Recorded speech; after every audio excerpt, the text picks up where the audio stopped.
Hi friends, ఇప్పుడు మనం చాలా ఈజీగా బంగాళాదుంప ఫ్రై ఎలా తయారు చేసుకోవాలో చూద్దాము. ఒక 4 బంగాళదుంపలు తీసుకున్నాము, ఒక 3 పచ్చిమిర్చి, అవి బాగా క్లీన్ చేసుకొని కట్ చేసుకోవాలి. పీల్ పీల్ తీసేసాను, అంటే తొక్క తీసేసాను. తొక్క తీసి సన్నగా కట్ చేసుకొని ముక్కలాగా పెట్టుకోవాలి. అట్లా సన్నగా కట్ చేసుకోవాలి. ఒక బాండీ తీసుకొని బాగా హీట్ అయ్యాక ఆయిల్ పోసుకోవాలి.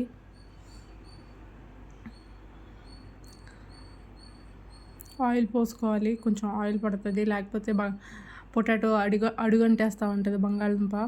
బాగా హీట్ అయ్యాక తాలింపు వేసుకోవాలి. తాలింపు కొంచెం లైట్గా జీలకర్ర వేసుకోవాలి. బాగా అవి చిటపటలాడిన తర్వాత ఒక 2 రెబ్బలు కరివేపాకు వేసుకోవాలి. మళ్ళీ అదే ఆయిల్లో చిన్నులపాయలు లైట్గా దంచి అవి కూడా వేసుకోవాలి. అవి కూడా వేగాలి. చిన్నులపాయలు ఆయిల్లో మొత్తం బాగా వేగాక పచ్చిమిర్చి వేసుకోవాలి.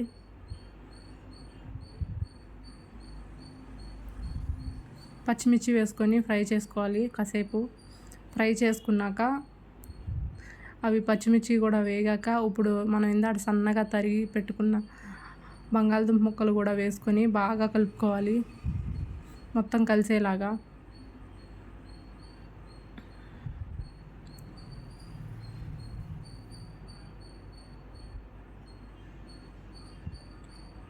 బాగా కలుపుకొని ఇప్పుడు మూత పెట్టుకోవాలి. మళ్ళీ మూత తీసి ఒక 2 మినిట్స్ తర్వాత మూత తీసిన తర్వాత అలా వేగుతున్న టైంలో లైట్గా పసుపు, కర్రీకి సరిపడినంత సాల్ట్ కూడా వేసుకొని బాగా కలుపుకోవాలి.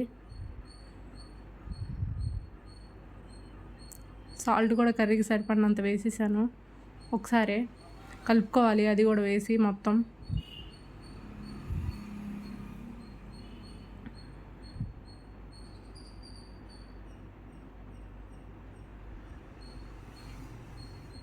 ఉప్పు పసుపు బాగా కలిసేలాగా మొత్తం బాగా కలుపుకోవాలి.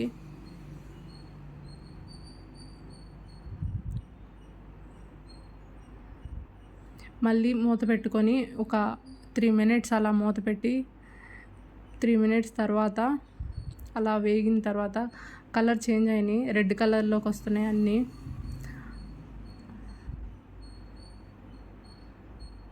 అలా కలుపుకుంటూ ఉండాలి, లేకపోతే అలా మాడిపోతూ ఉంటాయి.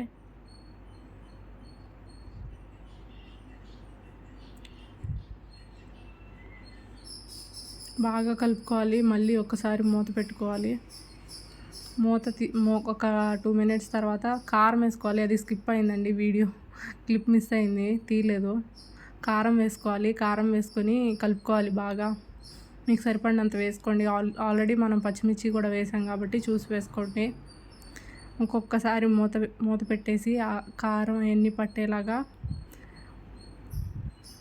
బాగా కలుపుకోవాలి. చాలా బాగుంటుంది. ఛానల్ ఎవరైనా కొత్తగా చూసేవాళ్ళు ఉంటే ఛానల్ లైక్ చేయండి, షేర్ చేయండి. రెసిపీ ఎలా ఉందో ఒకసారి కమెంట్ చేయండి. ఫైనల్ టచ్లో కొత్తిమీర వేసి బాగా మిక్స్ చేసుకోవాలి. కర్రీ మొత్తం అయిపోయింది. చాలా బాగుంటుంది, ఒక్కసారి ట్రై చేసి చూడండి.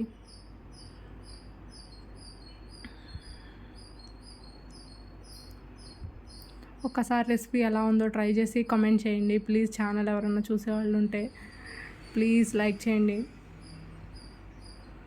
ఆల్మోస్ట్ అయిపోయింది. ఒక 2 మినిట్స్ అలా వేగనిచ్చాక, కొత్తిమీర వేసాక 2 మినిట్స్ అలా వేగనిచ్చాక గ్యాస్ ఆఫ్ చేస్తే సరిపోయింది. గ్యాస్ ఆఫ్ చేసేయాలి. ఇంకంతే. ఎమ్మి చాలా బాగుంటుందండి బంగాళదుంప కర్రీ. వేడివేడి అన్నంలో వేసుకుని తింటే చాలా బాగుంటుంది. ఒక్కసారి ట్రై చేయండి, ఎలా ఉందో చెప్పండి. లైక్ చేయండి, షేర్ చేయండి, కమెంట్ చేయండి.